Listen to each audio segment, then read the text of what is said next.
আমি সদৌ অসম জাতীয়তাবাদী যুৱ সন্মিলনৰ দ্বাদশ কেন্দ্ৰীয় প্ৰতিষ্ঠা দিৱস আমি আয়োজন কৰিছোঁ।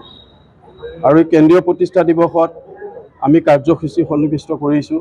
আমি জন্মলগ্নৰ পৰাই অসমৰ লোকবাদ্যশিল্পী, সাহিত্য, সাংস্কৃতিক, অসমীয়া বোলছবি জগতৰ যিসকল মহান শিল্পী আছে তেখেতসকলক আমি প্ৰতি বছৰে জীৱনজোৰা সাধনা বঁটা আমি প্ৰদান কৰি আহিছোঁ।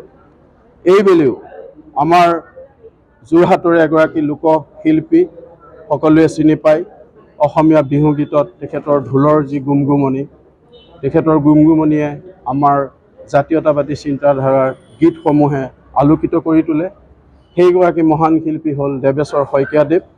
আমি তেখেতক আমাৰ সংগঠনৰ তৰফৰ পৰা 2024 বৰ্ষৰ আজিৰ এই সভাতে জীৱনজোৰা আমি সাধনা বঁটা প্ৰদান কৰিম।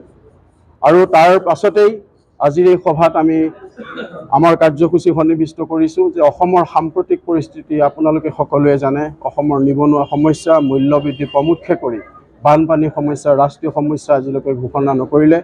অসমত পূৰ্ণ স্বায়ত্ব শাসন আমি যি প্ৰৱৰ্তনৰ কথা কৈছিলোঁ, সেই পূৰ্ণ স্বায়ত্ব শাসনৰ প্ৰৱৰ্তনৰ দফাকেইটা যদি চৰকাৰে আখৰে আখৰে পালন কৰিলে হয়, আমাৰ অসমত যি সম্পদ আছে, এই সম্পদৰ যি অধিকাৰ আমি অসমীয়া থলুৱা ৰাইজে আমি ভোগ কৰিব পাৰিলোঁ হয়। আৰু লগতে আমি ইনাৰ লাইন পাৰ্মিট আৰু লগতে আন্তঃৰাজ্যিক পাৰপত্ৰ ইনাৰ লাইন পাৰ্মিট, এই দুইটা বস্তু আমি বিচাৰিছোঁ।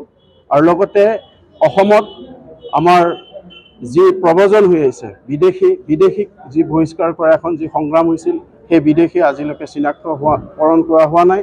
তাৰ জৰিয়তে আকৌ সেই বিদেশীক স্বদেশী কৰাৰ যি ষড়যন্ত্ৰ কৰিছে, তাৰ প্ৰতিও আমাৰ আজি সভাত আলোচনা হ'ব।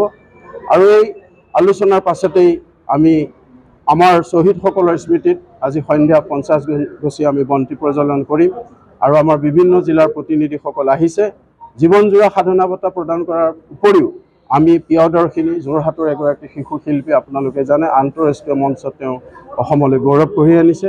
আৰু লগতে শিৱসাগৰ এগৰাকী জীয়ৰী, তেখেতেও সুন্দৰী প্ৰতিযোগিতাত শিৱসাগৰলৈ বহুত গৌৰৱ কঢ়িয়াই আনিছে। সেইগৰাকী শিল্পীকো আজি আমি এই সভাতেই আমাৰ তেখেতসকলক সম্বৰ্ধনা জ্ঞাপন কৰিম। আশা ৰাখিছোঁ আমাৰ আজি সভাখনে আমাৰ আগন্তুক অসমৰ যি নিবনুৱা সমস্যাৰ বাৰ্তা আছে, আমি আগবঢ়োৱা যিবিলাক দাবী চৰকাৰে আখৰে আখৰে পালন কৰিব।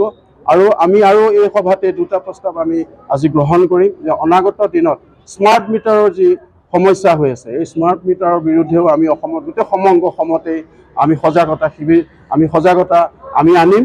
আৰু স্মাৰ্ট মিটাৰ এইখন চৰকাৰে যি বলবদ্ধ কৰিছে দুখীয়া জুবিন গাৰ্গৰ গীতসমূহৰ ওপৰত আধাৰিত গানে কি আনে নামৰ এটা সুন্দৰ অনুষ্ঠান আপোনালোকৰ ওচৰলৈ আহি আছে অতি শীঘ্ৰে। অহা 15 আগষ্টৰ পৰা ধেমাজিৰ পৰা প্ৰথম অডিশ্যন আৰম্ভ হ'ব। আৰু সেই অডিশ্যনৰ যোগেদি বিভিন্ন কণ্ঠশিল্পীসকলে যিসকলে এই অনুষ্ঠানত যোগদান কৰিব বিচাৰে, তেওঁলোকে এই অডিশ্যনৰ যোগেদি আগবাঢ়ি আহক। আৰু জুবিন গাৰ্গৰ বহুত ভাল লগা গান আমি সদায় শুনি আহোঁ। আৰু আপোনালোকৰ যদি ভাল লগা গান থাকে, জুবিন গাৰ্গৰ আপোনালোকে গাই ভাল পায়, তেন্তে অডিশ্যনত যোগদান কৰক। মোৰ ফালৰ পৰা আন্তৰিক শুভকামনা থাকিল এই সম্পূৰ্ণ অনুষ্ঠানটোলৈ। ধন্যবাদ।